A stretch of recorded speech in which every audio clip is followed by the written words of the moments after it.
offering the warmest of welcomes to Evo Barton.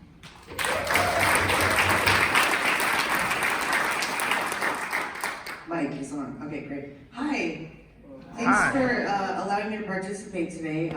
We had some really awesome discussions with our group.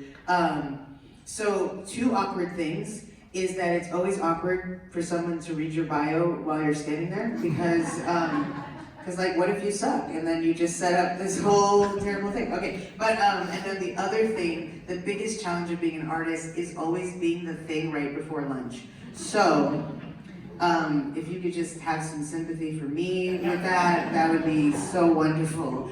And then another thing is that being that I'm from LA, I've been here for 13 years, so I do call Seattle home now.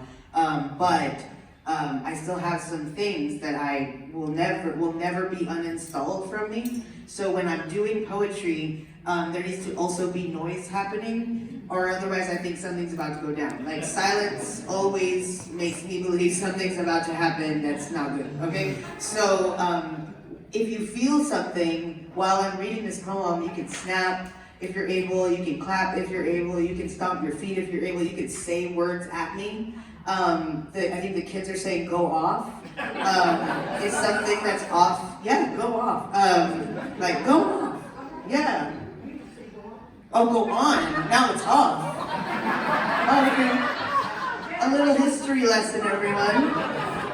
Used to be on. Now it's off.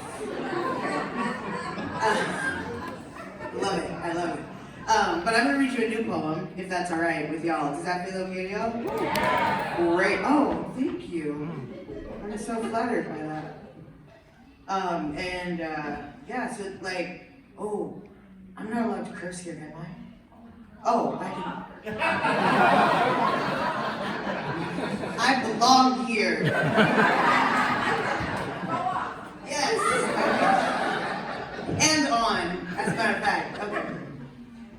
So when in Poetry Slam community, when we read new work that has never been shared with other people before, we say new shit when I say I'm reading a new poem. So when I say I'm reading a new poem, y'all are going to shout at me if you'd like to, if you're not a person. Okay.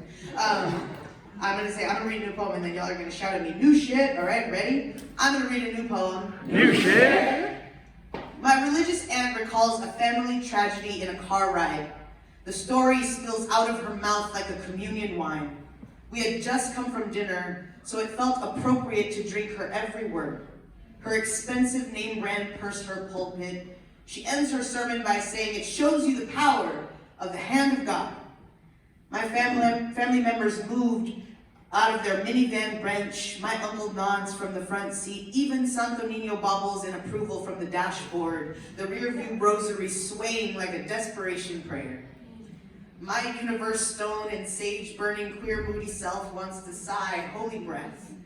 But I realize you can't tell anyone how to worship. My aunt, while an unrecognized God herself, speaks as if Jesus is her own son, perpetually surviving and mourning the death of actual Jesus and her actual son, her depleting husband, her nearly invisible daughter, this fiery hell of a family of ours. How can she not see the God in herself? How is she not the church's focal point? Why do our knees not buckle in prayer as she enters the room? We call her for help before praying to whatever is up there waiting. And maybe it's because we don't want to give the ending away. Maybe it's what we've all been waiting for. Maybe it's what we've all been living for. Maybe it's also why I've never seen myself as holy. Why I've ripped my body into pieces and offered it up as a sacrifice to my relationships, while I've told lovers that I'm not even worth praying for, let alone pray to. And I may have never flooded the earth or banished curious fruit pickers from my garden, but I have made an overdrawn bank account pay for wine to heal myself. I've swam in the deepest end, drowned, died, and resurrected, and no one even noticed at work on Monday. And isn't that godlike? I have untangled myself from my stepbrother's grip, ran 1,500 miles north, nearly lost myself in the Pacific Ocean, and still came out with some pretty fly shoes. My God. And there is no book about me.